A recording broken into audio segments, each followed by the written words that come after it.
Viewer discretion is advised. Without realizing when you hit the pressure points, there's only one coping mechanism you have, and it's drinking. Mandate. Welcome to Mandate, where we navigate fresh perspectives and nothing is off the table. Tonight's guest house, all the way from the Promised Land, 274 in Otara, Tamaki Makoto. He is a former professional rugby player who played for 4 provincial unions, also 4 Super Rugby teams or 4 Super Rugby franchises, and also had a long stint in Japan where he played for 9 years. And also when he came back post-rugby, he was director of Pakuranga Rugby Club for 8 years. And also, most importantly, he is a husband and also a father of 3. But he was, hey Charles, he would probably be one of our favorite second 5'8", who to don the black jersey, to represent the ABs. Please put your hands together. Before I do that, like, subscribe, because please, we need you guys to just to like and subscribe on the channel. And so, let's put our hands together for the man himself, the Doko Ua, Pita Alatini! Malo, brothers, malo. Malo lover, Doko, malo lover. Good to be back. I know you are our very first guest for 2023, but before we do that, we've got something very important announcement to make. Tonight's episode is sponsored by the lovely folks, the kind folks from the Cause Collective, pretty much a partnership with Stats New Zealand. And so in 2023, the census is now live, and you have the chance to come on and make sure everyone is counted. But also with the census, that when you're able to fill out the census, that you could be, given the opportunity and also the chance or the power to connect or reconnect, also to create just something for your whānau or your rangatahi, your ainga, your kainga, and also to create opportunities for our whānaus. And so if you are thinking of, hey Mel, I want to be part of the census, or want some more information about the census, please go online on www.census.gov.nz for more information, and you will see that's us in South Auckland. Is that correct now? It is. Awesome. Yeah, okay, that's us. Malo lava. What a pro. Oh my goodness. Oh, man. Yeah, before Peter talks about his work at Cause Collective and about the census, don't worry about you baby daddies that might get exposed about all your kids that you have all over Otara, but that's not what the census is about. We'll get the Uso to explain what it's about. Oh man, hey, thank you once again for coming out. Also, big special mention to Mata. Thank you, Mata. She's around somewhere. She's over there. But Pita, before we kind of delve into the conversation, because people always think, Pita Alatini, yes, 5'8", All Blacks, and the aura around the All Blacks. But you're more than that. You're obviously more than obviously your sporting career was amazing, but as a father and as a husband, and also being part of the Cause Collective for the last 2 years, if you can tell us the transition, and like obviously it's been a while since you've played on the field, but in terms of now recently, what's it been like for the transition and you as a man, but more so as a person? Thank you so much. Firstly, the introduction was way above and beyond of my expectations. The old favorite second 5 that always comes through when you're talking to the brothers, but I kind of have to question, are you sure, guys? But I'm really humbled, and always a pleasure, even more so when it's on a platform for our people, our Pasifika people and everyone else, I suppose. But transition is a tough thing, and I think in my era we didn't quite get the gist of that. If you were, I suppose, had a business, or you're well endowed in around financial literacy, didn't go through what we go through with overcrowding housing and all these other different things. Yes, you had an experience, but I think you're kept in a corner at times that rugby is you, and you are rugby, and that's probably where I landed when I finished. So when I finished, there was promises that I would go back to Japan as a coach. I thought coaching would be my career, but the truth is, when I'm really honest about it years later, it was just a stop. It was the easiest thing to go to when I finished rugby, because I didn't really have a plan. And that's probably, and then from there, coming to Pakuranga, 8 years there. I mean, my first year, I fluked 2013. We Pakuranga, 48 years, hadn't won a Gallagher Shield, and we won it. But I had a team that I was lucky inherited from two amazing coaches before me, who Wayne Piervac and Paul Feeney, who both coached at Auckland and also international duties. So transitioning was back into rugby, and I thought this is what I wanted, coaching. The kids, what I did love is I always loved community rugby. It was what I was brought up on. It's probably the love of my game came from community rugby. As a youngster playing, I dreamt every time. I couldn't wait to get up in the morning, get the boots on, or back then just go bare feet, because that's what it was for a long time. But in the community space, into the clubs, love being around people, and it was just easy. It wasn't hard. But as you go into the next era of professionalism, you are dealt with sponsors, obligations. So now it's turned into the job, and that's where it was tough at the time to really capture that. We were very, very much amateur in that early part of professionalism, if I'm honest. A lot of my era, just because we love the game. We enjoyed to play hard on the field, played even harder off the field. And that was the way we went through. But in terms of transition, when I came back, Pakuranga, I got to kind of a bit of a crossroads, and I had a cousin that was working at the Cause Collective.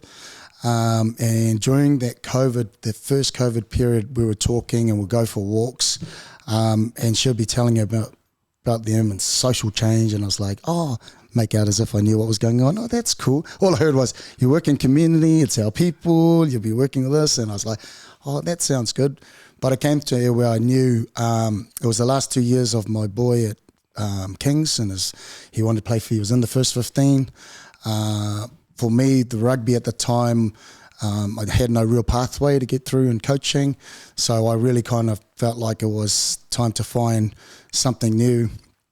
One was to really follow my boy in his last 2 years, but the next was to really gauge and find myself as a person. So the Cause Collective offered me a role, and whether it was because I was the ex-All Black or what, but it was beautiful because we already had a connection. That one was with my cousin, a guesser that was working there, but before that I went and spoke on Tongan Language Week as a guest, and then I also went to one of their workshops as a ex-sports player with other sports influencers and administrators. So I had I felt at home there, as everyone. As soon as I walked in the doors, and I suppose when you see everyone as your own people, there's nothing better than just like. And then you start hearing, and it's like you walk through the door and you get a mock straight away. And like, oh, yeah, I'm home. So that transition, I think the important part of that was that I could start to really appreciate what I'd done in rugby, but really start to build myself and as a person. And also get my confidence back and understanding there's more to life than what I've done with rugby. I actually could build the same and transfer the skills that I had at rugby into this new role. And so that's been the kind of the journey so far. And I think, don't get me wrong, it hasn't been the easiest journey. It's a lot of, you come from reading game plans and doing passing drills and tackling drills to really sitting down, and they go through some critical thinking, some systems design, and some design thinking, and I'm sitting there just going, and everything just goes over my head. But I think what it is cool is that the cause is bigger than you. There's other people that we work in our communities in South Auckland that need so much more help, and I think that's the humbling part, that you go, right, I actually need to understand my work, because our people are still struggling, same problems that were there 20 years ago, still living amongst us. Physical inactivity is in my area. Long-term condition health issues, we're still high in stats in those, obesity. So understanding that and finding better ways to do things than what's been currently done in the system is a big part of my work, and slowly kind of getting the better understanding of it. And then who do I work with alongside, especially contacts or people I know that are in those spaces that I'm able to really connect with to help with the cause. Man, awesome, man. Yeah, What a cool transition, journey, man. A journey. Well done on this new venture that you're on, Toko, because someone of your, I guess, resume, us, looking up to you, donning that number 12 jersey, and now I'm seeing you working in the community. It's empowers us, and I guess this is why we do what we do, to create change. And but yeah, just listening to your story, because I know you're just talking about the transition, this later part of the years, but just, you're a boy from the hood, man. You grew up in Otara, man. You're a son of Otara, and sons of the kingdom of Tonga. So that would have been the transition in itself, from going from the hood, playing rugby on the streets, and bare feet, and now transitioning into professional rugby. So what was that like? Oh, look, it was, I think I look back at my life and living in Otara, proud. Like I said, we were 1480s Tamiku Road, across the road from Otamariki Park, massive field. If we're not playing in our backyard, because we had a big backyard, we'd cross the road with all those cars. Well, actually back then there wasn't as many cars as there are now, but so it was easy to cross over. And then ball in hand, or just running around, we were just constantly running. And I suppose the other side, because my dad was a former Ikaletahi legend back in Tonga, and with a 73 team that beat the Wallabies. So he had high standards, and he had a dream that at least one of his 7 kids would, at the time, one of the 4 boys would become an All Black. And that was one of his reasoning for coming over to New Zealand. One was to find a better life, but deep down in his heart was at least one of his boys, his 4 older boys, would make the All Blacks. Truth be known, the other 3 were way, way better than me. I kid you not. Like the first brother, Tavita, all this fast, skillful, kick both feet, knew how to, magic skills, but just got to a point and just didn't have a drive. And he was fine. He just loved the social aspects and loved the game. Sam, strong, robust, real Tongan, like no filter, like he went to Toloa for a year, came back like tougher, angrier, and he played for Tonga too. But again, I think for him it was just some luck, just went to Tonga quite early, we felt, but made his decision, and he's quite stubborn like that, but ended up playing a lot of tests for Tonga and really enjoyed his journey. Tony the same. I felt he was really skillful, good with his mouth, like really talkative, fit as. So for me, as number 4, I felt the thing that got me was Dad's drive. I got Dad's drive to keep pursuing in the dream, and the other side was picking up bits and pieces from my brothers and what they had, and try and just roll with that. So a lot of my game was built across the skill sets that my brothers had, and then my dad's want was what I had to do to kind of roll in there. But in Otara, that's where it all come to fruition, because we trained nearly every day when Dad was still running then, which was horrible, because he'll come from work, tell us to all get changed, and then we'll just go. And about 2 hours later, we'll come back, and it could be a long run. We had there was a backtrack at the back of Otara that's still there now. There was hills and other little, and it was just, there was just the natural surroundings that there was no excuse for us not to. So that was cool. And then going through, I suppose, I just loved being at school in Otara. I was a proud East Tamaki primary boy till standard 4. Then I moved to Yandara for my last year. Sorry, at standard 4, standard 3 at ET, because the brothers were at Ferguson Intermediate, and my younger sister was there, and she was starting school, so I had to go and look after her. And then I went to Ferguson Intermediate, and like I said, rugby, being an Otara kid was huge. We used to always rep, and we all do it still now, you rep your area, really proudly. And, there were whispers around at Mangere. There was a big Tongan boy there who was repping up Mangere, and his name was Jonah Lomu. We knew of Jonah really well because our churches were both Methodist. Yeah. So, and he was just a beast. But, as an Otara kid, and then through Ferguson and through the Roller Mills rugby team, which is the intermediate rep team back in the day, I got the opportunity to meet a family who, for some reason, I had adored me through Like I stayed with him for a week during the tournament because my parents had to go back to Tonga for a funeral, but they nurtured me and actually took care of me for that week. And I was just doing things that we do at home, like being polite, taking the dishes, naturally doing that. And they were in awe of it, that you didn't have to ask, and I was pushing all the other island boys because about 3 of us that stayed with this family.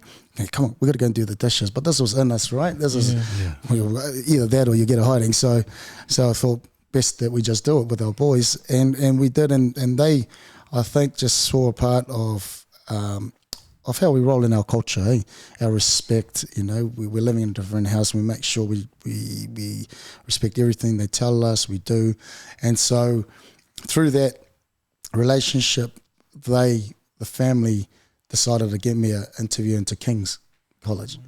Now, I didn't have a clue where King's College was, mate. We're Otara. All we know is there's a big area besides Middlemore Hospital, there's fields, and they go, oh, that's King's College. So, in that kind of understanding to go to King's, at first, I didn't know the enormity of what had just happened. And scholarships was really rare. Pacific Islanders that were at the school were either noblemen or your doctors and that was Tongan, Samoa, and all Māori. They were all of kind of privileged backgrounds, and parents that had worked hard for them to be in there. So there's a very small Pacific community when I first went into King's. But the beauty was that I was a day boy because there was border and day boy. But every time I went to that school, it was like a dreamland. As soon as I caught the bus, back to reality. Back to reality. Catch the 497 back home. Mate, catching the bus with the De La Salle boys was the worst. That was my worst trips ever, man, because they were giving it to me every time. And because it's Hawipa De La Salle kids, I played rugby with at East Tamaki. So then they had heard that I'm going to King's College. And so I always had to catch the bus with them back up to school. And they were just giving to me because we had a different uniform. If it was a special day, I had to wear all this white shorts, white shirt, white socks, shoes, black shoes. And when I get on the bus, these boys are like, I didn't realize it's White Sunday at King's College. And they were just giving it to me. And that was all good because it was fun banter. But the one that got me down was when they all left. And then the bus driver goes, oi, get off here, your school's over there. And I said to him, oh, no, I go to King's College. He goes, no, you don't. And I was like, no, I do, honestly. So take me up to the next bus stop. And he literally took me up, parked up, and saw me walk through the gate and kind of, to make sure that I was.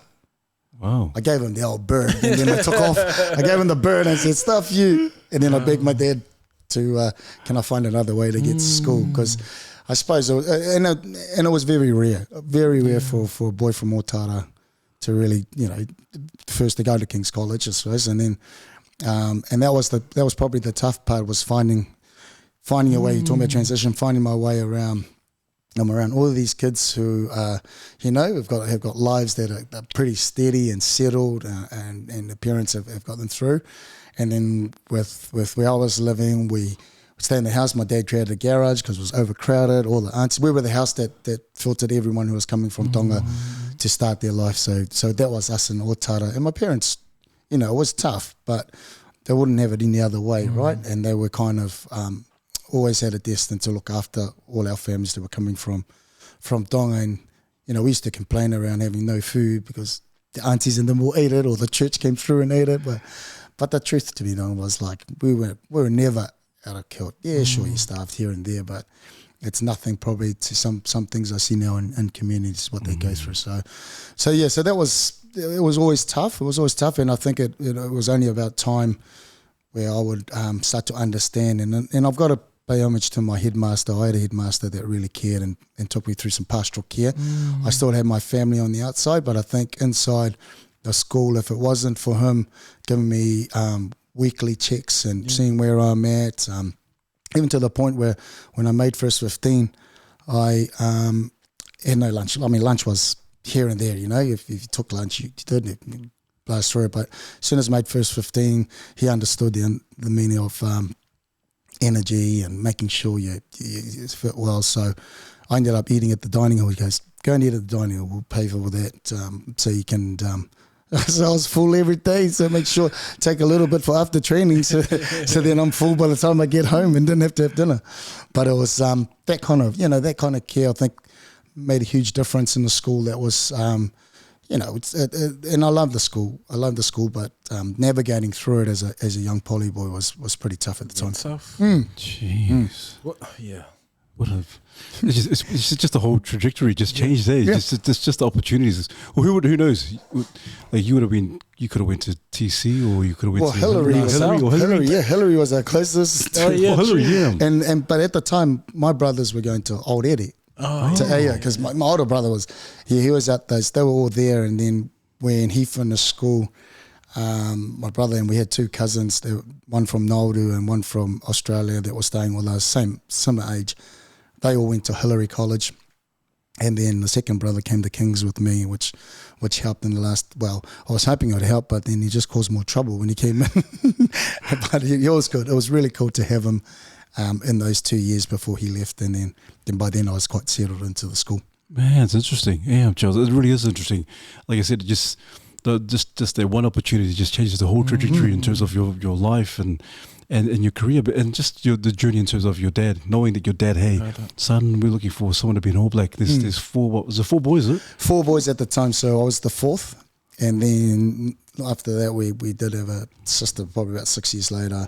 Then another brother 6, and then another daughter. So I was like, hey, Dad, what's going on, man? We were 2 years apart, and then it went 6, and it was like, and for some of it, we didn't even know. It was like, what's Mum? She's in the hospital. Baby, what? Where did they come from? What do you mean? Your dad's a sniper, man. Yeah, I said to Dad, hey, mate, you're not on tours anymore, mate. You're actually at home, brother. You don't play weekend anymore. Exactly, mate. I see you just going to work and back. What's going on? But, so I'm smack bang in the middle. And I've got 3 brothers above. I've got a sister, and then a younger brother, and then another sister. Wow. Man, in terms of navigating through, going from one demographic into a whole different scene, was it hard? To?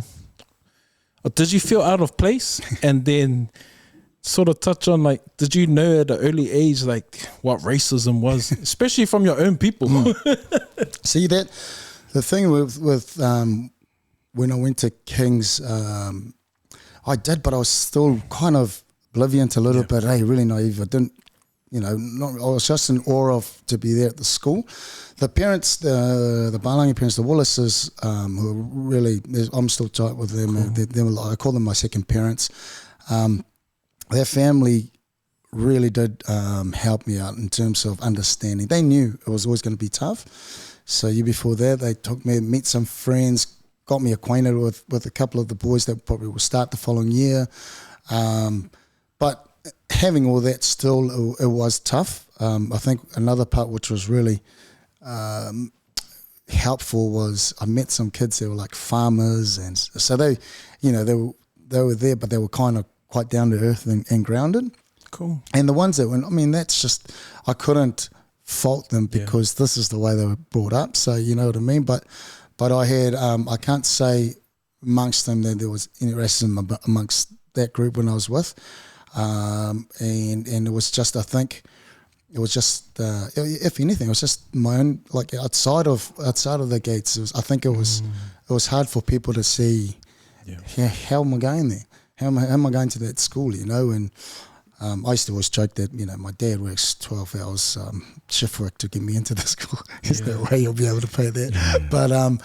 But we were always, I think the helping of just having that ground and pastoral care from the parents and the headmaster, and then being at home to understand as well that, the effects of kind of living both worlds. And I'm not going to lie, it wasn't easy.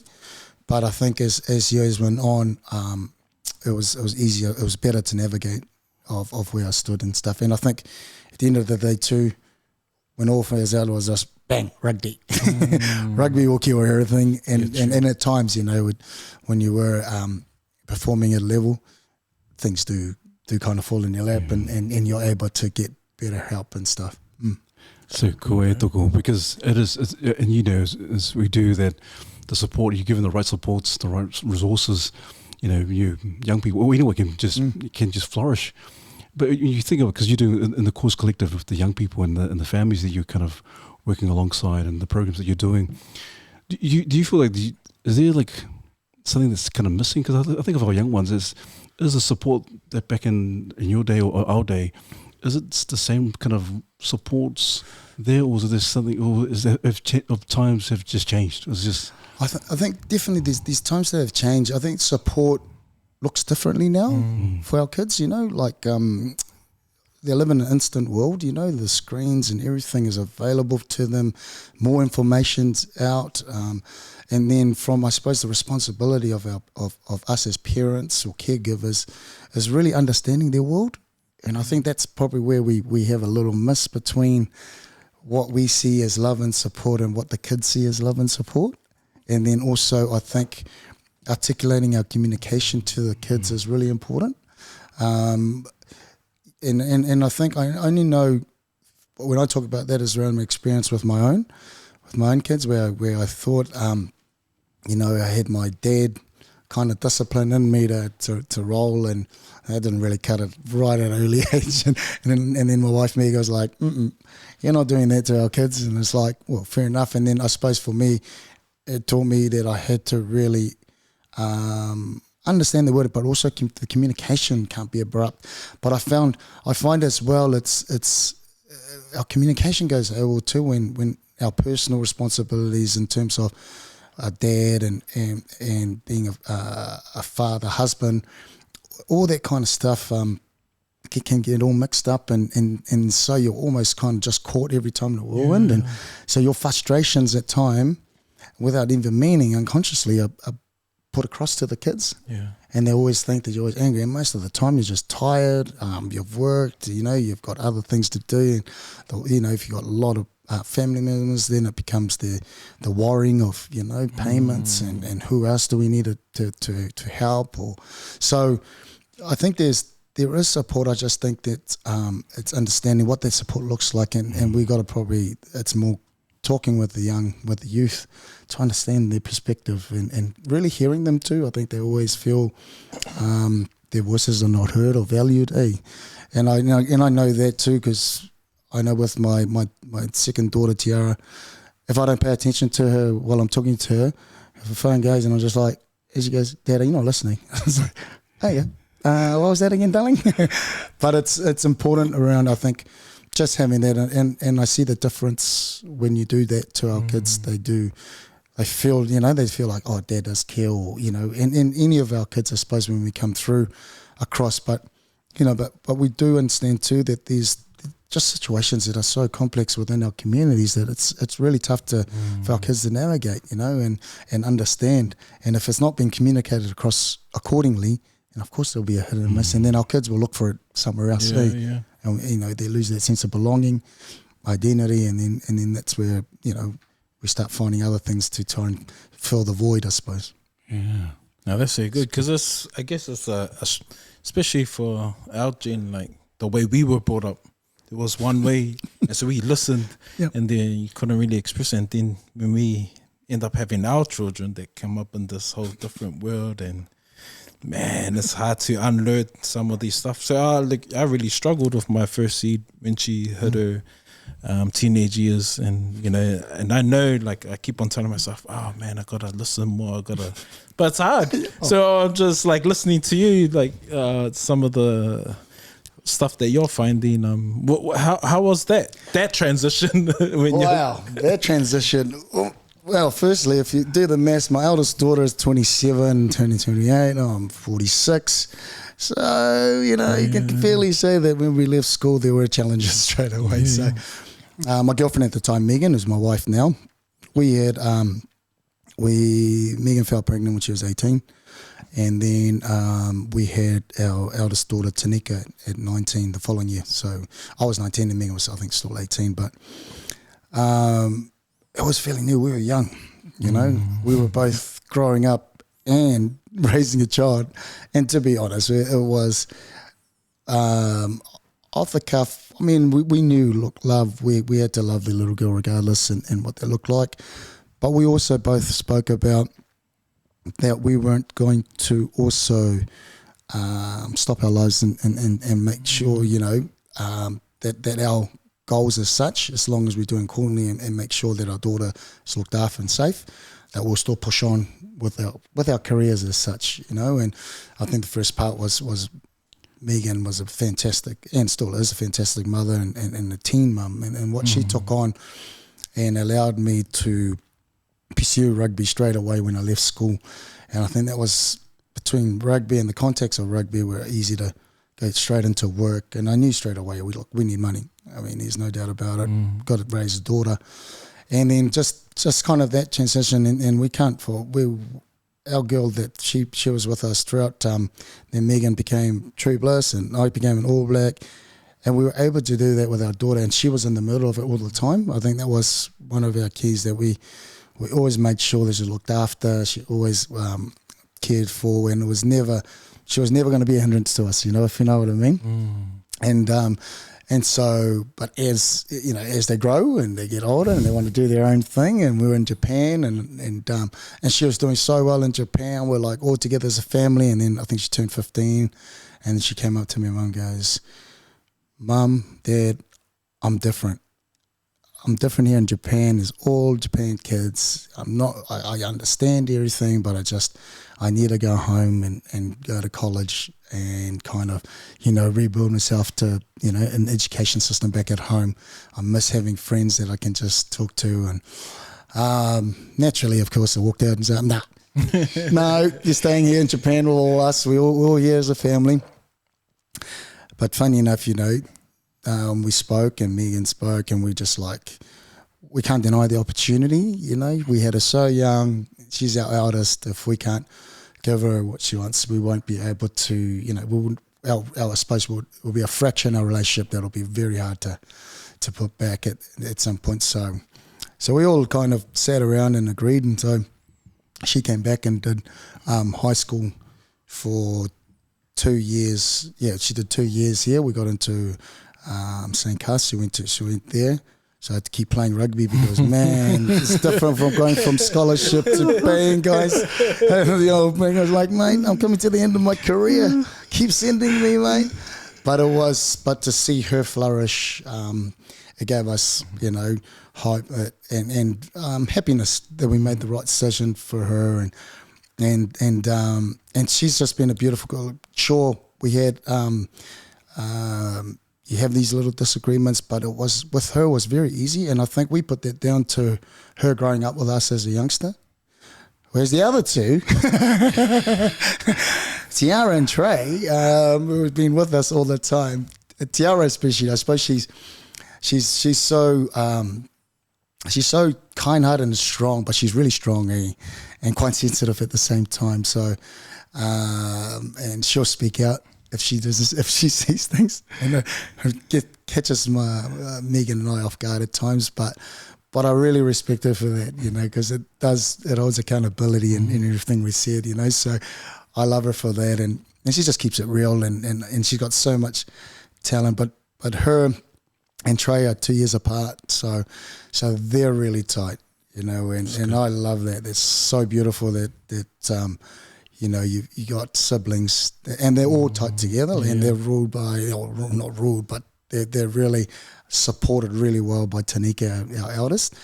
And when you get that family dynamic, I think you kind of reflect and think, well, there's something that we did right along the way, and never take for granted, but just really thankful that the kids have got that and can kind of, I suppose, like I said, now between all three of them, they can pretty much open the doors to wherever they want to go and want to do, It's just, it's there for them, and they know that Megan and I support them in whatever way they want us to do that. It's cool, man. Because you think of the past day, Pita, probably 20 years ago, a lot of our young people, even, some of our siblings would say, I want to ask Mum and Dad, I want to get out of here. I want to try something new. I want to try some other opportunities out there, try some new horizons, and not have the guts and the courage to say, Mom and Dad, I want to do this, I want to do that.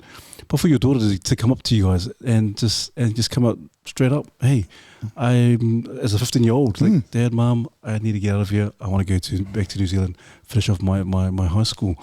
And so obviously you and your wife have done a great job for your kids to kind of feel safe to voice, like you were saying, to voice their opinion and to voice the different opportunities that they're seeking. And so, bro, so obviously you said, hey, man, nah. Because I can imagine, like if my daughter did that, because she's still with us, and then Charles, his daughter's down in Wellington now, and so for both of you guys as fathers and as men, like these are our baby girls, man. It's like, man, I can't do this. I know. So, like, how was it? Because it would have been so hard to just to let go, especially if this is your daughter. It was, but I think what we did understand was we could see that, you know, she was missing something in the wood, and the last thing we wanted was to kind of not pay attention to that, make sure that we did. And I think Megan was the one that saw it early and just said, look, we have to support her in this decision, you know, because she really, really needs it. And I didn't really know to that extent until, you know, it was tough to say goodbye to her. But when she got there, the way she just able to settle in, we had family there that were able to support her, but because she went into boarding. But the way she just kind of adapted, and I think because we let her do that and go home, I think her drive picked up that she goes, well, I won't let mum and dad down. I'll make sure that I do the best on this field to you know, to kind of acknowledge the fact that we're able to do that. So, and we kind of, I think from there on, we could see the pockets of where our kids lay and how we have to be for the young ones going up. And I think that's a real key part of when we talk about our responsibilities as parents, as caregivers in that space. If we don't get our environment right at home with our kids, we're never going to get right anywhere they go, right? I mean, to me, it's these big areas where our kids hang on when they're young. It's at home first, school, or what is there, you know, whether it's dance, whether it's sport. And it's kind of like that's the three big environments I feel every time is that if that environment is done well and the kids thrive in it, then you'll find our kids will always be open. And home to me, I suppose, is that we had to make sure that our kids can speak when something's wrong, you know. And I suppose when you just look at the mental health issues or suicides, all those different things, and the big cause of that usually is that they didn't know how to voice out what they were going through, and going through pretty deep to get to that level. So I think a big part is that's why I always keep thinking a responsibility as parents, but also I suppose us as men, as head of families, and we're never going to get it right. But the truth is, you have to lead in some way that the kids can see that you know, oh, I'm going to be protected. I'm protected by my dad, and my mum's is there supporting, and so that kind of stuff. And it is, don't get me wrong, it's always going to be hard, especially when you come into solo parents and stuff, man. But when the parent is strong, the kids see that, and then that kind of builds the inner strength in our kids to really fight on when there's challenges or barriers they face. And I think, well, that's I think a really key part in just having that relationship strong with your kids. Love that. It sounds like this is part of, you know, it's who you are. That's what you know, and just you're sharing to us your journey. And I guess because I want to really know about the work you're doing at Cause Collective. Are you taking? Is this what you're doing in the work that you're doing? So the work I do is leading our well, one of the initiatives. My main initiative is around movement and sport. So what I do is a big of our goals is the physical inactivity that's within our South Auckland area. You know, we high in stats. Stats haven't changed too much in our obesity rate. It hasn't changed in our health issues, our long-term condition, diabetes, gouts, heart, cardiovascular, heart diseases, sorry. All those different spaces, which is still high in percentage in it. And it's tough. And I've been 2 years. And I think back and going, well, we've made no hero. We haven't dented these stats. So where are we going wrong, or what's going on? So the movement part to me is that understanding what is it, how do we make our people move, or what is it that we need to do to make our people move? And there are different things in terms of in-house that we've thought about, that we've tested, and these key ingredients, we call key ingredients, or secret sources of things that our environment has to have for our people to kind of move, because moving, if we're really honest in our culture, right, the real moving for us is work, walk to work, or back in the islands, walk to the plantations, or it's not a set aside thing that we actually concentrate on, right? True. That's more Western stuff, So, and I had to really get my head around it, because my DNA is in sport. So to me, if I don't move, I don't function as well. I've got to just do something, and now the body's breaking. I've just got to do some little thing to just keep it afloat. But what does that look like in our community? And I know our community, like I said, the overarching all those are all the social complex problems that they face daily. So, if a family were to work late and try and put food on the table, the last thing they want to hear is move or movement. So for my work is really finding what is out there that actually really works and hits different levels of people. Like, it's because people all want to move differently. So it's working with champions within that and within our community, finding how to amplify that work, but then when coming up with our community and workshopping around what is it, things that you would like to see. And then I think for me, and when I see it in a simple form in my head, is like, if I could remove any barrier or excuses our people have, then effectively it becomes a you thing. Do you want to move or do you not? And to me, it's a collective thing too. It's not it's not an individual thing. I think we work best when it's a whānau approach. We all come together, and these people just doing amazing things, like, and you've had them on the show, those guys, BBM, Brown Pride, these guys, D65, their activation programs that do it off their own bat and battle to get resource flow down there, but because of their love of their people and their community, they'll go and do it anyway. So part of mine is trying to, how do I find ways to amplify that and ask the system, hey, this is the way our people move. How can we make sure it's consistent and we're putting the money into where the needs are, rather than just throwing program after program, but no one turns up to them. So it's, like I said, it's still a lot of clarity work to just make sure. But for me, the thing that I bring from rugby is my connection relationship with people. I work with kids from young to old, and I take that. I just love being around that space, and it gives you good learnings that you got to be careful what you say here or coach here, because the kids are, and then you kind of move, as you move up, you just tweak it a little bit, but to suit the community, and they get it and they understand it, and not try and really just talk of, or fitting everyone in one box, right? Or giving them just all standardized kind of reaction or programs to our kids. So that's, and then you kind of connect with others around that space. So that's my main. And then I work with Killian in our youth mental health space, which is fairly new.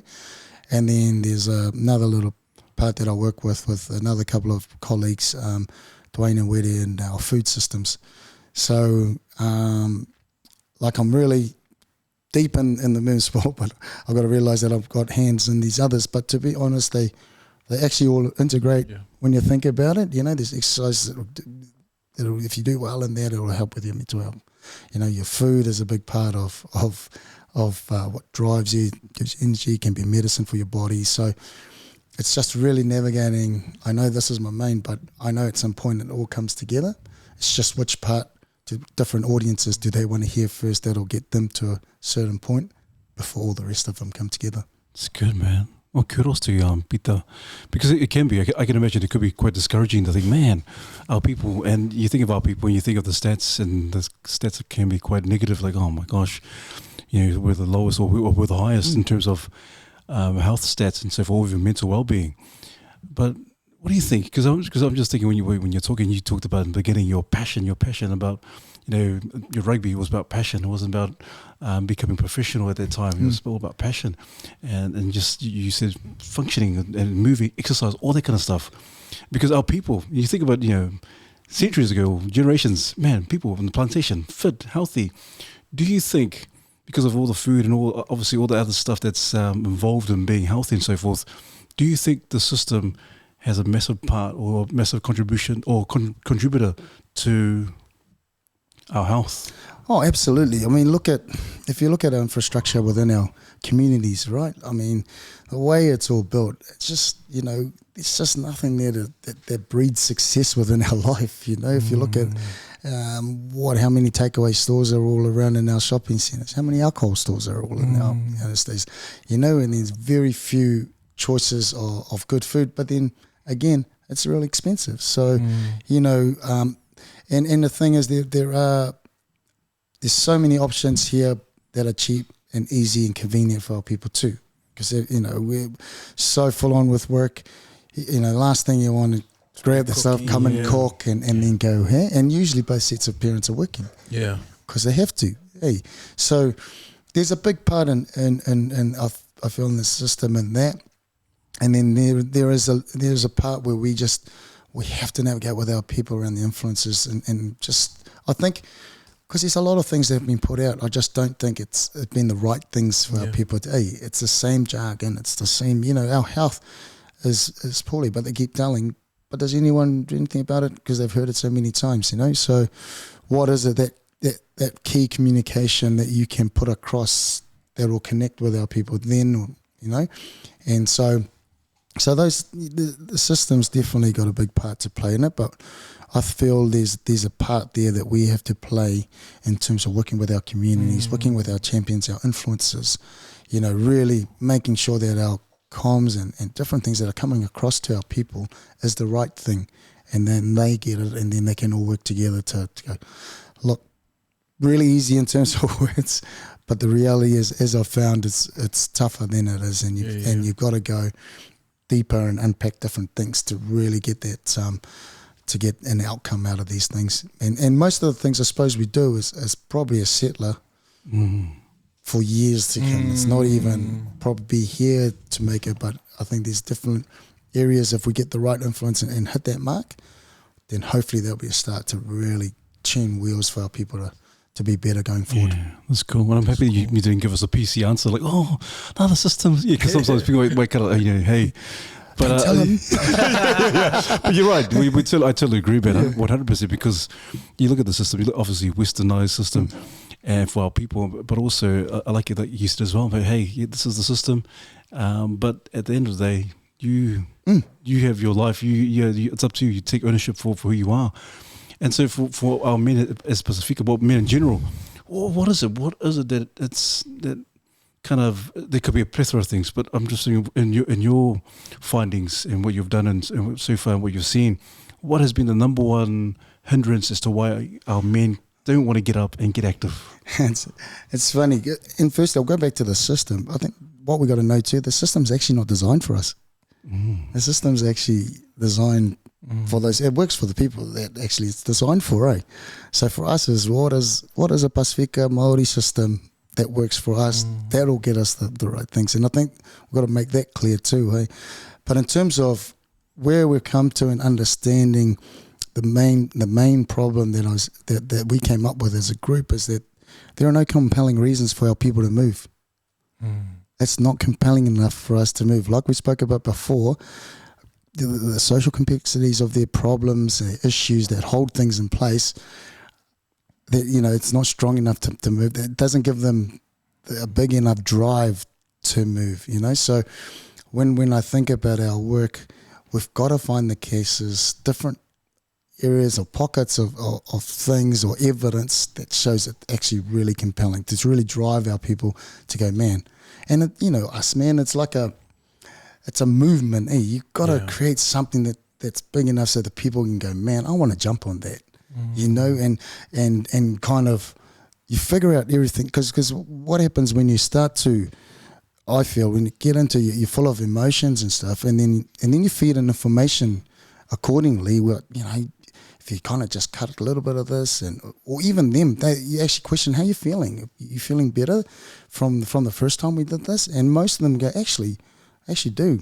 Okay, well, keep going, and eventually, as the longer that repetition and then stay in the fight, what you get is them coming back going, so what else do I need to know? And it's, that they actually start to own it and drive it. So the things that we got to do within these spaces is got to be so strong that it gets our people attracted, and then they start to build a drive, So, and that's still like you like I said, you find pockets that do it really well within their audiences, hey? But when we look across the whole border of South Auckland, we got to find the one that really changes the image of South Auckland. That, hey man, that place is a place where everyone's moving, and get that feel. That's the big dream, that South Auckland is movement. We love to move. You know what I mean? So when you get out here, walk out at Otamari Park, everyone's doing laps. It's not just one or two of us. It's like in Christchurch, everyone's running in Christchurch. Brotherhood. I mean, even pockets here, like I live in Wattle Downs now, but I go to Tara. I just remember we used to run. There's a few of us. You can name the guys who were running back then. There was myself. I remember running one block. There'll be Brian Mapasua, who we came to Kings as well. There'll be a Bears Sutcliffe. There'll be Pita Lima and them. They were on the other side before we went to Uru. So there was that kind of pocket. But if you go where I'm staying now, where there's a back walkway, and I go there walk, everybody's walking up and there's pockets of families going, and it's just like what it is that if we got to improve our all our conditions within these problems that hold our people down, how do we improve all that? And works hand in hand. Now we improve all that, then people will have the energy to me because they're working at ours, and both of them have got good jobs through work. The kids are all in great, learning education and all that. And so when we get into a level, then I suppose movement will kind of be in that space. Become a priority. Yeah. So we just got to make sure we just keep finding those big levers to push on, and then but the other side is the big improvers. I suppose hit that. Cool. Everyone will be in. It's cool, That's man. Cool. Yeah, because my wife's part of D65, and so watching her journey with the group and some of their findings, and even with the work I do, just our people. We got so many stresses in life, and it disables you to want to move. 100%. And so, the stuff you're talking about, once you start moving, one less stress, one bill. That's right. One, other stresses, then you start to feel better, you start to have less stress, and then when someone asks you, hey, let's go for it, you go, oh yeah, let's go. And so, it's cool what you're doing. Shout out to all the groups that you mentioned, like Brown Pride, BBM, D65, and I know there's so many more. We just got to make sure it's consistent, and make it a lifestyle, because there's so many of these quick fix diets, fad diets, and all it does is once you come off it, you just get gout. Hey, Pete. Nah. I can feel it right now. Oh, wait. Also, so because your work sounds like do a lot of work in mental health as well, and I just wanted to touch on another transition in your life, if you wanted to, because I remember, man, there was a stage. I feel like, I don't know, I've never had this conversation with you. It was the first time I met you, but for fans like us, we watched you and you're like probably at your pinnacle.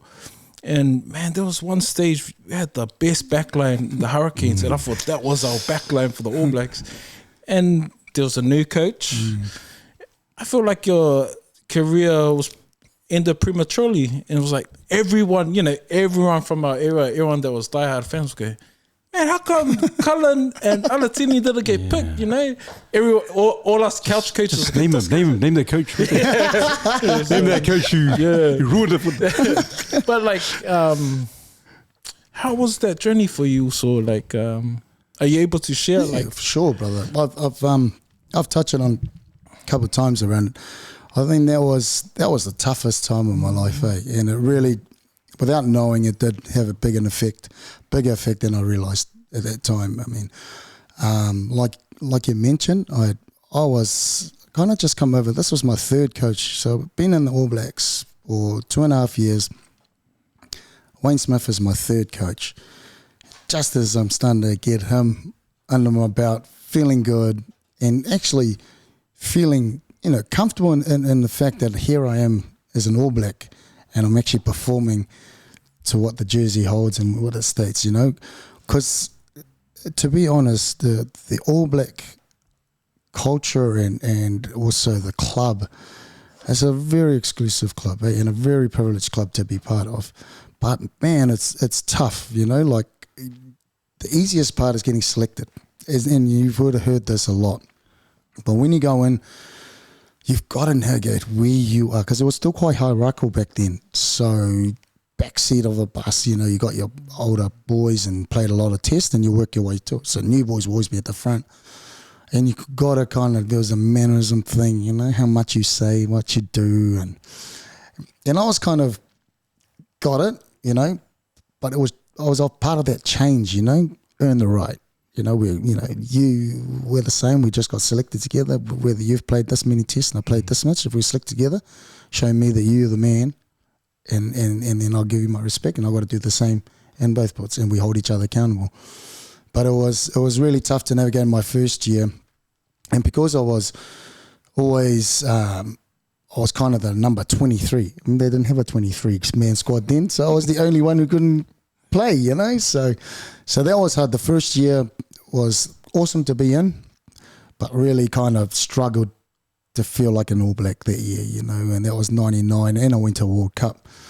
And then the following year, Wayne Smith changed coaches, got a start, looking good, had a good Super Rugby, got a start, and then looked good in the first half, and then lost my place in the second half. And to be honest, it was fair game. Like, I had an agreement with Smithy around, and I'll be honest, I love to party. I partied hard. Like, I'll play hard, but I'll party even harder.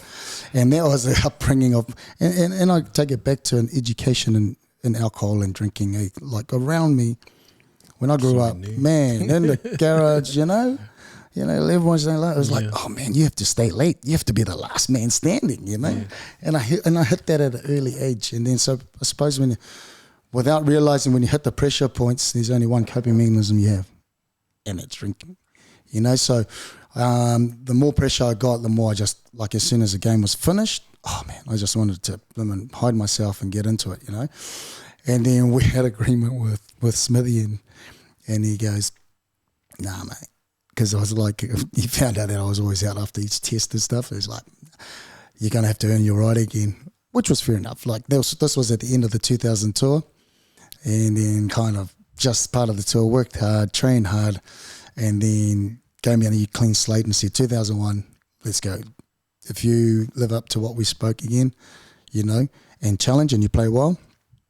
And that was the year I did everything he asked me to, especially when we got into All Black camp. Hardly 1 or 2 beer after the game, although it was hard, it was like, but nah, went and left it, and I put that to me being comfortable, because I was actually really prepped. I was really good, felt good. Like I said, you feel comfortable, you start to see things, and it's not as daunting. The test doesn't become as daunting as it is when you're first playing, you don't know, So that year I felt like I was really in there. So then when the coaches changed and I lost my place again, man, it was hard.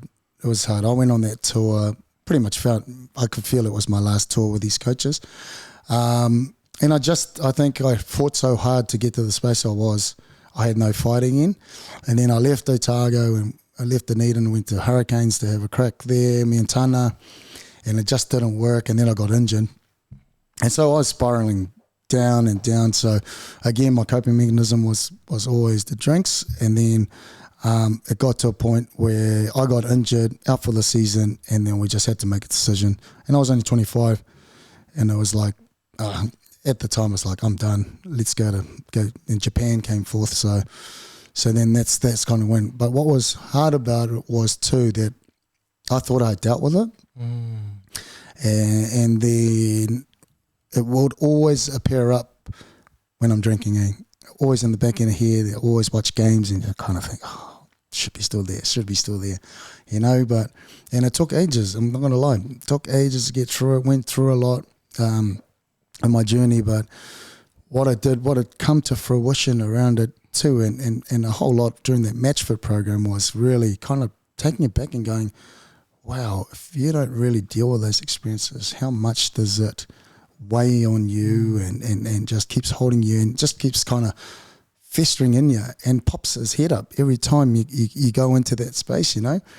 So it was a really tough time. My wife and you know, my kids were quite young. My probably oldest daughter witnessed just rubbish ways of living as a father and as a role model. And look, I take responsibility of that space. It was just a space where I didn't know how to handle, didn't really know who to talk to, and I did, and I managed to find different ways. I did some counselling. I spoke with a couple of pastors around it to really, you know, draw back to faith and stuff that we grew up on.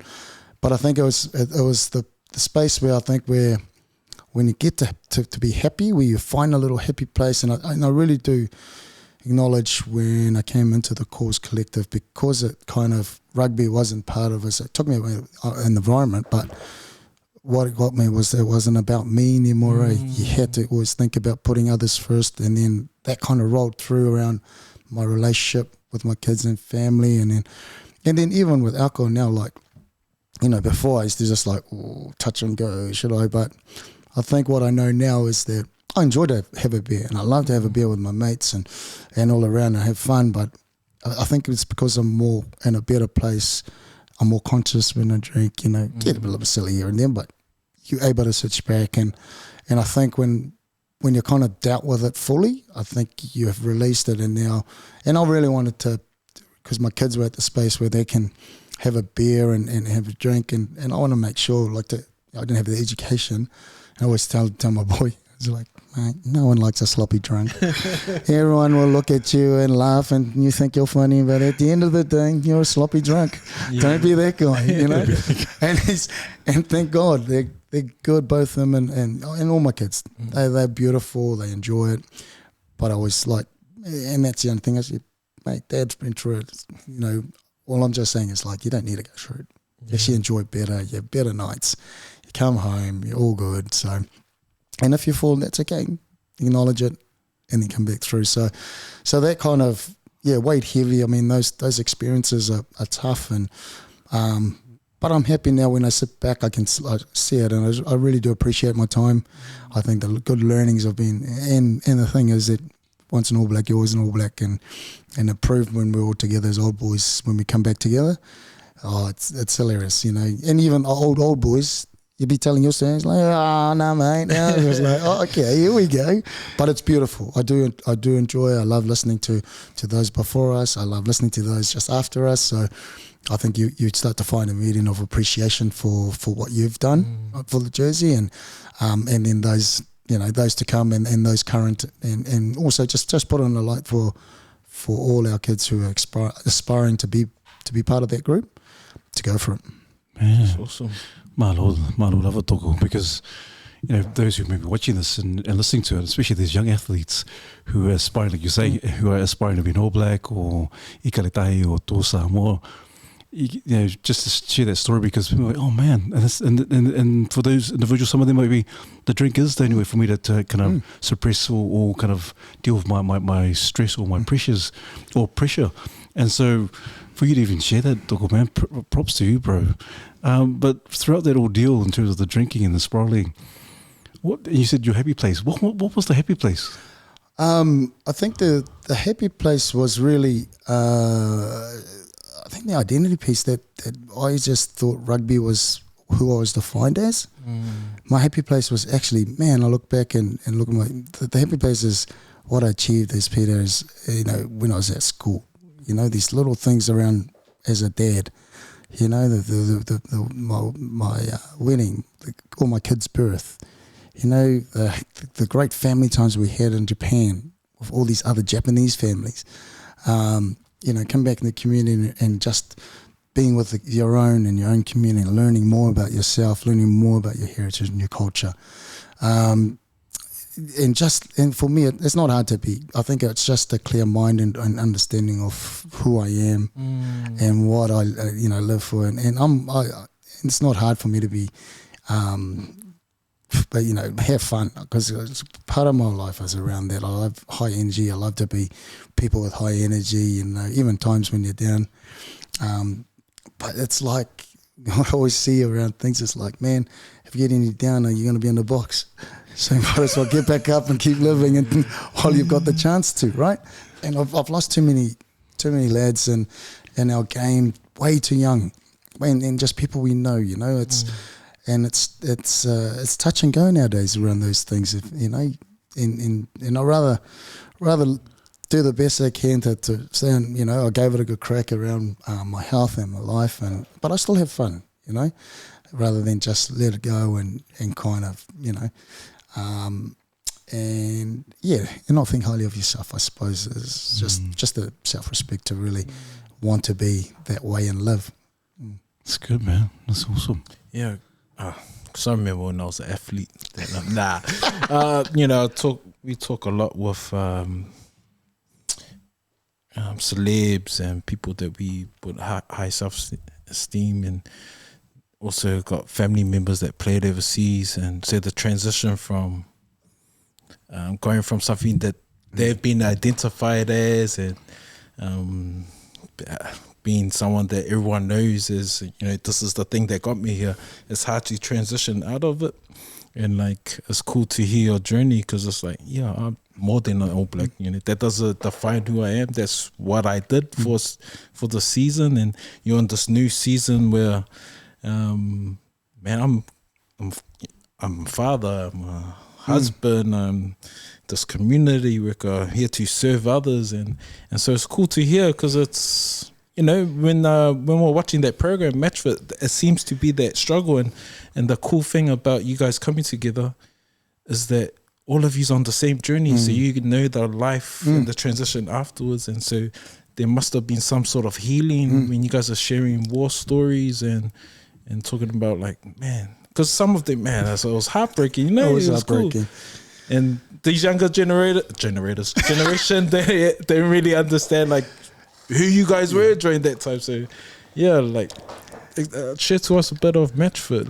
Matchfit, that was an amazing journey. I mean, the Matchfit one, when you had Rashi, Bunsey, Dowdy, Pity, the young Pity, then you had Flavs, and you had Flavs and Cribby, Flavs is, everyone used to hassle me, what are you doing on this show? And then I looked at Flavs and I went, what are you doing on the show? Because he's just a ripped up machine, right? But it was so much more than that, and I felt I have to congratulate the guys who selected the group to be in there. Mackie was huge in it. And it was just getting guys that know that are so comfortable to understand where they're at and be able to share, and even listening, Case Muse, but listening to Case and Cribby's stories as youngsters, what the trauma they've gone through, and you think that's the thing, wow, that's the thing they've been battling through their life, through that time, and had to kind of talk around to get through, and kind of still with their young families, but all these things are still holding on to you inside. So, but it was more than the trauma and stories the boys shared. It was definitely a really healing place in the soul. But more than anything, it was the fun and the banter and the love that the boys had.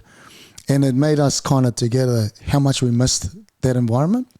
But in this light, even better, But also probably starting to get some light bulbs and some of those that haven't been training, Ironi, and, and just going, look, reality is, and I suppose that was what it was when they took their shirts off.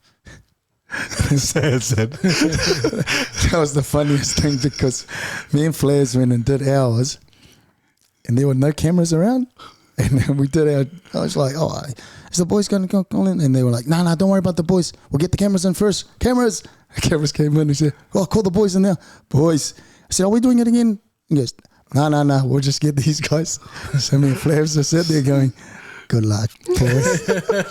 And to have, it was hard, but I think at some point for us is you're going to either face it, you're going to face reality of where you're at, or you're going to continue to live in this way that's going to eventually run you out of time, right?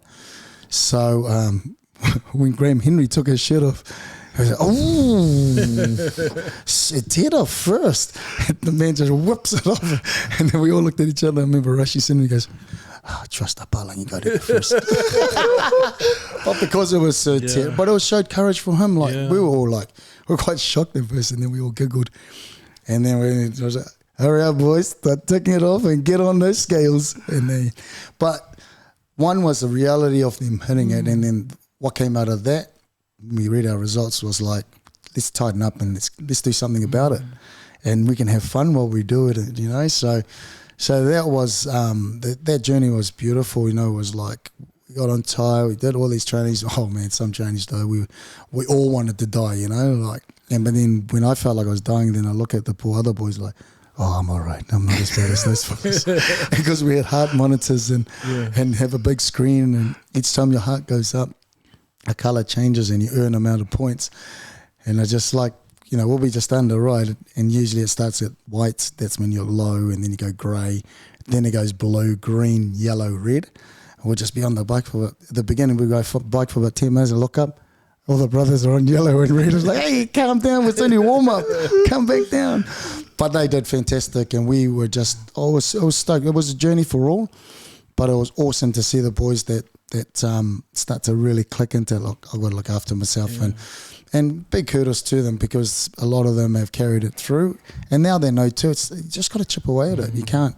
It's not it's not a challenge for you to go and thrash your body. Just do enough to keep it moving.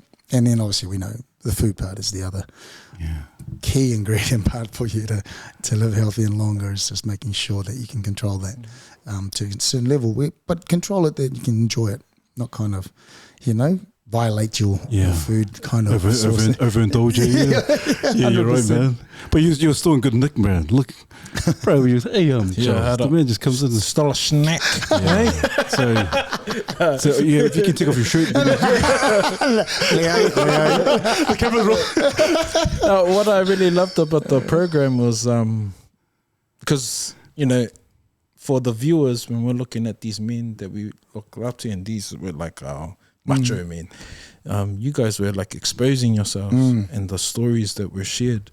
It's not normalized, and I don't know if it was the first time you guys got to talk about some of these traumas, and so when it's normalized on TV, and then other men are able to like, oh shucks, they're just as normal as me, and I have a story, and so let's create these spaces. I guess that's what Mandate is all about, like normalizing these conversations, sharing these different perspectives, and the hope that the men that are watching, even if it's one guy, that they be empowered, that they want to change little things in their lives, so we can have stronger families, stronger leaders, stronger communities. So thank you, Toko, for you know, your journey and being able to share some of it.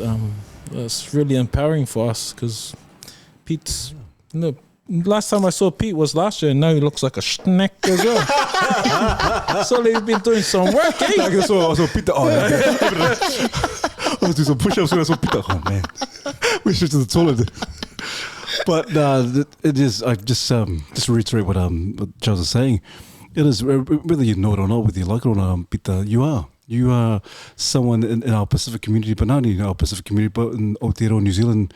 A man who speaks his truth, and there's power in your truth, and like you said, you and your wife have been on the media, on magazines, all that kind of stuff, and you were just open and honest and say, it doesn't matter, nothing's off the table, and we appreciate that. We appreciate your honesty. We appreciate you being honest and open, but as we're going through this part in terms of relationships, you know, obviously the relationships with the ABs, your friends back in the days, but you know, you mentioned your kids, but I thought, you know, we'll touch base, and I hope you don't mind, because you know, there was an article I think it was late last year of you and Megan, and maybe you could elaborate a little bit more around the separation and so forth, because a lot of men or Pacifica men will shy away from that kind of stuff. Like, no, we're not talking about that, and just leave that. That's over here. But if you can just, if you could share what was it? That whole ordeal like?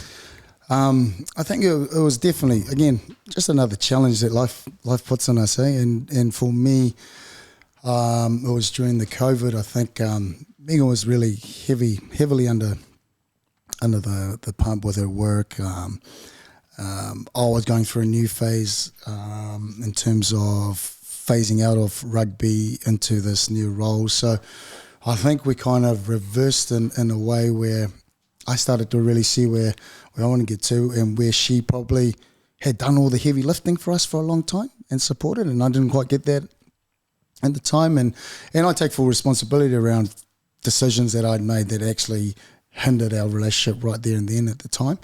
And then so when she was going through that, I think she went through something that she needed to deal with in her own kind of journey.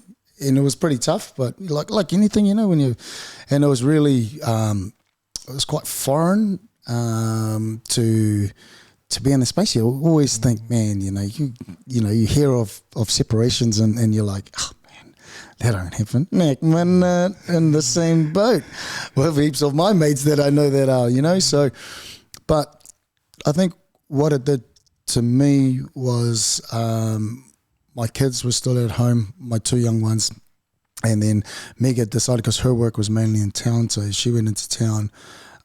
But it really did shift the turns in terms of stepping up and looking after, the kids, which she had done for a long time, as I said, and supporting them. So when we separated, I think for me, the focus kind of went away from me again and just went on the kids, and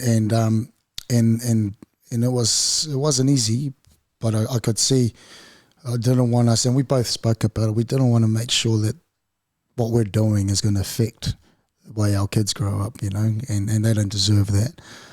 So we just made sure, look, we are separated.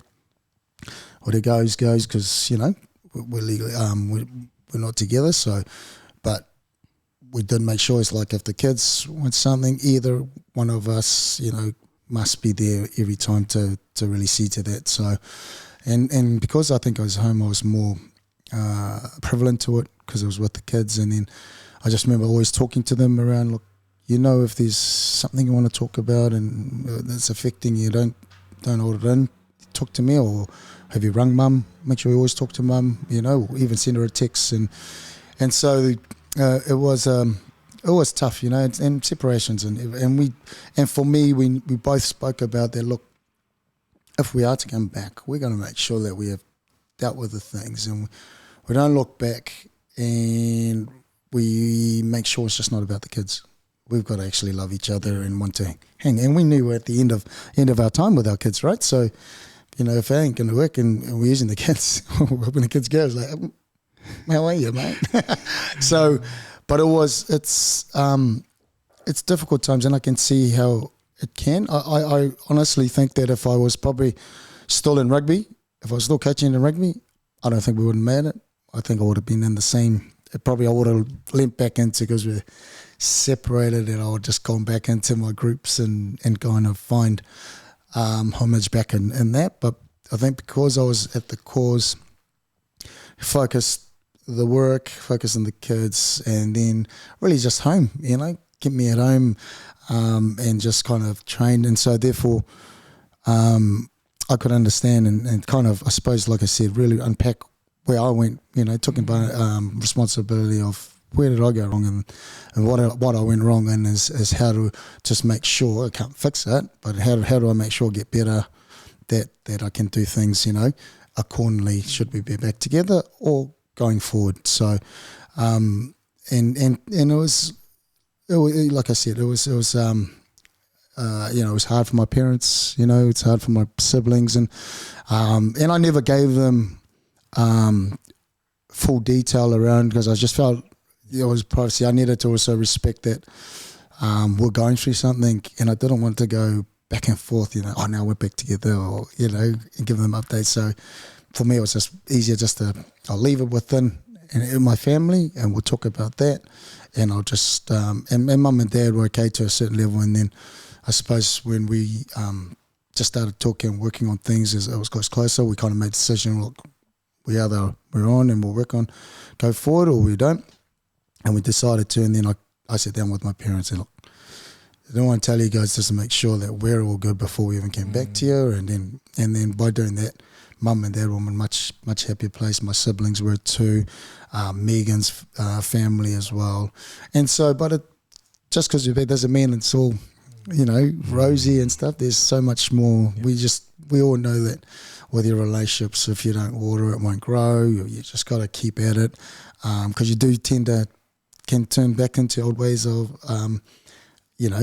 not kind of paying attention to each other or growing the love for each other. And so we've tried hard to holidays. We went away and we've been to friends that because our kids were away. So when our friends invited us to go, we actually went this time. So we spent some good time with our different friends together and just us. So it's been beautiful coming back, but it's a lot of work. I'm not going to put down how much work you really have to put some work in. And then I suppose the other side is the honest communications between the two way. And that's flowing, the comms, you got to, and I was never a good talker when it came to a relationship, talk to everyone else and come home and it's like, nah, not me, mate. Not me, honey. So that used to really drive her crazy, right? Because this guy jumps up and down and talks to everyone and then comes home, it's like mime, man. It's like, I don't know. And then I was just like, I need some time. I'll just go walk, go do some training or something. Try and clear the head and then come back with your tail between your belt and going, sorry, man, my bad. But yeah, being better at that to try and take responsibility when it should, but also be able to talk things through when things do concern you, and that's not easy. It's not in our nature. To really kind of have those courageous conversations, I suppose. But we do, we kind of do, and if we want to lead, we've got to make sure that we have that line open, and then your partner actually understands where you're coming from as much as you understand where they're coming from. So the journey's like I said, we're coming to another era where our kids will probably will be emptiness, and then we'll have to make sure that we keep working on what's going forward, and it's just about the balance, I suppose, for us now, and making sure we're busy enough that we're doing well, but then we're also spending enough time and things together, because man, that girl at the moment, like that wall planner, it's like her social thing, man. Is any dots, any spare spaces, man, she's in there to get it done. And then times I don't blame her. She always gives the old, 15 years and then the 2 years that I get, right? Hey? And it's like, okay, great, come back, well done. Oh, shush. But yeah, bro, she's special, and I really do love her, and we've been together for so long. You just, you got to keep at it and to get better, and then and like I said, I'm not perfect, and I've got heaps more to work on, but willing to do that as long as they show each other, show the love for her and respect, and it's reciprocated as well. So yeah, that's so good, man. Awesome. That's so awesome. And like you're saying, it's work. It takes a lot of work. Sometimes we get so caught up and we invest all our time in our kids and all the opportunities and what they want to do in life and so forth, that we kind of forget, hey, wait a minute, I got my wife here, my spouse is here. and you're right, because I've kind of pondered on that. Like when my kids grow up and they leave the nest, like, what kind of conversations are we going to have? We're going to, because we're so invested in our kids, and we're both so invested in our kids, and it is, you're right. There should be some times where we kind of, hey, we just need some time by ourselves, on our own. And so it's cool because I can imagine all the Kiwi daddies on here, like, man, because there's a lot of posts out there that, man, help me, give me some advice, and you sharing that. There's definitely going to be guys and men out there like, man, I get that. Oh man, thank you, Pita, for sharing that, and thank you for sharing that, because it takes a lot. You talk about courage. It takes a lot of courage to even talk about this, man. Maro lava toko. Nah, bro. Like I think it's in part of us around in the journey that I've been through and I've seen and I've been around. But I do know when it comes to our stuff, we don't share those experiences, then how our brothers there learn around the things we do or know, because they've put you up in such a high pedestal. Hey, at the end of the day, like we say, look, I'm just like you. I make mistakes just like you. I've got to own my mistakes. How do I keep growing? Who are those look like? And I think those environments that we put ourselves in, like for me, talking about separated, and there was a few guys I didn't have to go and talk about my separation with them, because they'll be the other way around, right? And they'd go, come on, man, let's go. So I was never getting, and I didn't want to disrespect that. I was like, bro, that's cool, we'll go up, but and it was, and don't get me wrong, it's fun, but you just know the inside of it, is it there, or what is it that you want? And you go, I suppose, some point you make that decision too. And you got to go hard at it, and then if it doesn't, then man, you've given everything, and if it doesn't work, then at least you can say that you actually give everything, rather than just like leave it that you didn't even try to have a go, So for me, I was always kind of checking. Oh, come out. I'm okay, bro. I think I'll stay home with the kids. Oh, sad guy. No, you can come over here. I was like, nah, I'm staying out. I was like, okay. So, but I do.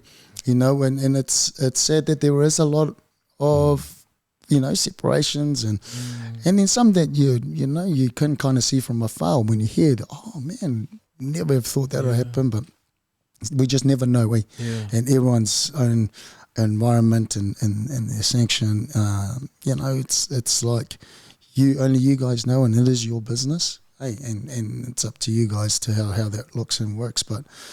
Man, it's a sad life when when there's no drive around anything, and you just see it for, and when you have kids, it's even because they miss out on everything too, because they're dealing with your crap they didn't ask for, right? They didn't ask for, so kind of it's huge that if it touches in the hopes that with our men, I'm really strong that man, we need good men, strong men. Know our roles, but then at the other end, but be yourself, Be yourself and enjoy it. Enjoy while you got it. So good, man. I think there's so much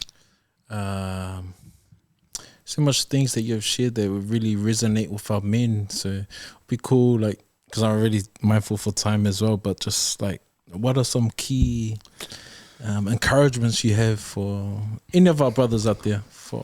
I think a younger pastor, I reckon, you got to love yourself. You got to hold yourself up high, self-respect, And man, it's tough. I get it too, like see others. Sometimes you try and compare that you should be here, you were this and what's going on with you. But I mean, you got to look deep and find those bits that are you, that makes you the unique you. So you find that stuff in you and really that respect for yourself. And I think just the environment that you're in is key. And not every environment's bad, but be aware. Yeah. Adding value to you, taking value out. Are they dragging out all your energy? Because at the end of the day, you're in so many environments when you go. And at the end of the day, that stuff comes home as well. So you got to make sure that the stuff that does come home has filled you up to go make sure you have energy with your family if you have. And then just, I think the other side is we hear it all the time, is just if your wife's strong enough, it's like find the things that make you have fun, you got to find ways to enjoy this life that we're given, even through the hard times. Like I sit at work and look at the screen and then it's like I keep going, what am I doing? I've been staring at the screen for ages. Everyone thinks I'm working, but I'm like, I don't know what I'm doing. you know, one of those guys like, I feel like that all the time. And then they'll just hear this. What are you doing? M. It's like, but there's just more to it, and you can only take yourself seriously for so long, but while you're here, I think connection, relationships are really key. Connect up. Don't go silo. Everyone has problems, man. And just being with them, you don't have to share. Just being around a good environment will just help you just kind of hopefully get some clarity within, and then it'll probably direct you to someone that you'll want to sit down and share with, because we don't talk, we're going to hide it, and then we're just losing, Just losing too many men too early. And it's what they leave behind, what they leave behind is pain and sorrow for everyone else to try and pick up. So, and my encouragement, that's it. Yourself, love yourself, self-respect, environments that you make sure it fills your cup up, as they say, and then just really find the fun in everything you do and enjoy it, good, man. And enjoy it. Man, well said. Any last words or comments, Charles? Wait, one more question. Like, what's self-care to you? Because I think it's foreign for a lot of people. Yeah. But, I'm hoping that you've heard the term in the space you're working in. And what's self-care for you? It's funny you say that, because I self-care to me, I know what self-care looks like. So for me, like my getting good sleep, making sure I have at least a decent meal, doesn't have to be all 3 meals, but something that's good. If I'm stressed, how do I de-stress myself? Some movement, every now and then it's spending good quality time with the kids. So and better not forget the wife. Make sure you quality time with the wife. So, but what I found though is that, and when we were doing my work, because there's a part there that says self-care is okay for our people, right? Because we're always looking after everyone else before we look after. But then one of the ladies goes, but is that our term? Or is that, again, it's not ours. So it's like actually collective care. Collective care, because it does rub off, you care for him. As long as you can show that you find that you're getting filled, I think that's the only way collective care is going to work, right? Because otherwise you're caring for everyone all the time, and that's not collective care. So collective care is you're going to give something, you're going to give something, I'm going to give something. And we're all kind of bouncing off each other to make sure that we're all good. Everyone doesn't miss out. I like that. Do you know what I mean? Yeah, I like that, So man. that's what I mean. Awesome. Because I'm a big self-care. I always I preach it. I'm like, man, you gotta look after yourself. Even with my cousin and stuff, like, you can work yourself to death and get the work done, but you'll never enjoy it because like you're too tired. So, but it's probably being around them. If that's the case, then where's your team? Let's do this, and then kind of be able to make the call, man. We're so done. Let's just relax. Let's go together and make sure that we're doing something that's just that's going to pick us all up, and then before we leave, so we don't go back home and just be drones or just conk out as such. But I think that's where we probably need to work, and it's just everyone puts in, and everyone gets out. Cool. It's Collective. cool. Yeah. Learn something today. Yeah, that's cool, man. I like that. Man. Self-care, because it seems very individualistic. Yeah, that's right. Yeah. And if you're not in the right frame of mind, you're not going to be self-care. You don't know how to do You that. need other people to care for you. I like that, man. That's so good, man. Okay, cool. We've got a new presentation tomorrow at work. Guys, I came off this term, It takes a village to raise a person. It's got a CC. CC, man. This guy's... Sean also really... Oh, man, that's so good. Thank you. Man, we just learned from Dr. Alatini. Oh, man. Oh, man. Just grateful to meet you. I'm just always grateful to meet people of different walks of life and people that we grew up watching, and just hearing your guys' stories, and even off camera, just like it's almost like we've known each other for a while. So just really grateful to you also, and we always we really value our guests. Even when they leave, we always thinking about them, and we watch from afar, and so we'll always keep you in prayer and your family, and look forward to bumping into you in the near future around the area. And we just want to, give you your flowers in terms of what you're doing, and so continue also, and look forward to just bumping into you. So awesome. Yeah, man. Just tonight, man. I think one thing I really kind of gauged from you and learned from you as a person, is you're a fighter. You're a real fighter. What you just shared, fighting in the ABs, fighting in the midst of your dad's dream. I can do this, and you really fighting for your wife. And it's a true testament of who you are as a man, and also fighting for our communities and our people. That you for the inactivity of our people, and you're fighting for that, and the cause. Man, Dogo, just really inspiring. And so all the best for your endeavours in 2023. I pray that everything just falls into place and just comes to fruition. We're just really blessed. Also, and so every guest that comes on, we always give them a gift. And so everyone comes on, we give them a caricature of them, a picture of them. And so this is for you, my friend. For you, Togo. Oh, brothers, malo, pito. Oh, man. Oh, man, thank you so much. I'm really privileged. Like I said, humbled and honoured to come on this platform, especially amongst the guests before me.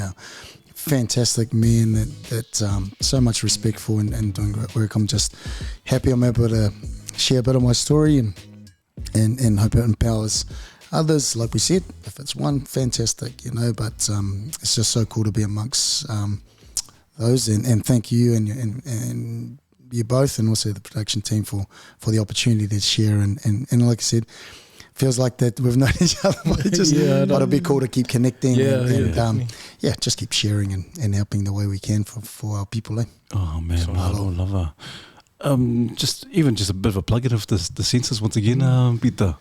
Yes, that's us. Census, it's live, so so important. I think it's being in the space and kind of where it becomes really important for us is knowing where our people are. And then, like we said, don't hide, jump in there.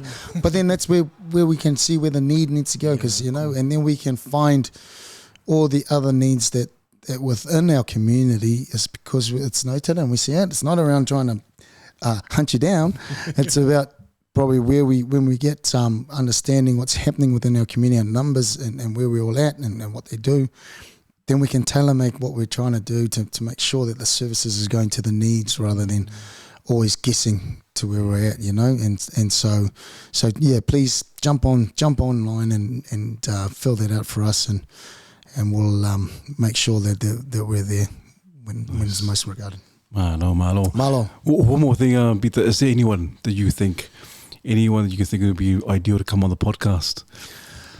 Oh, good. I suppose when I can't go past any of my rugby boys, right?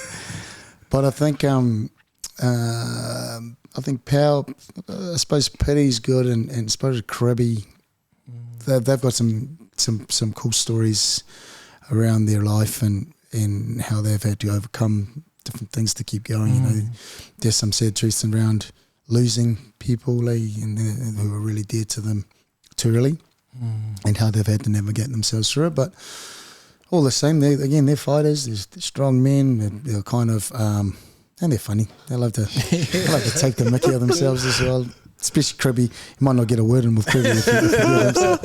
But those boys are pretty cool. They always, I got a lot of time for them, and I just think because their issues are real as well, and I think these people have gone through things like they have too, and just how they're dealing with it, because it's ongoing. Pity's quite ongoing, but it was great to connect with him early in the year. It's him, and he's got all smiles and working hard again. So again, just the situations of life, for everyone, regardless where you're at, you just got to keep at it rather than just let it get to you type thing. Cool. Awesome. Obviously, Ron Crib and Piri Whippy. So please, coming down to Wally. Yeah. Awesome. That's it. Awesome, man. Thank you once again. But hey, guys, please like and subscribe. And we look forward to your well thought out comments once again. But otherwise, thank you once again to Pita Alatini and Charles, as usual. We're fine. Unlock. Take charge. Mandate.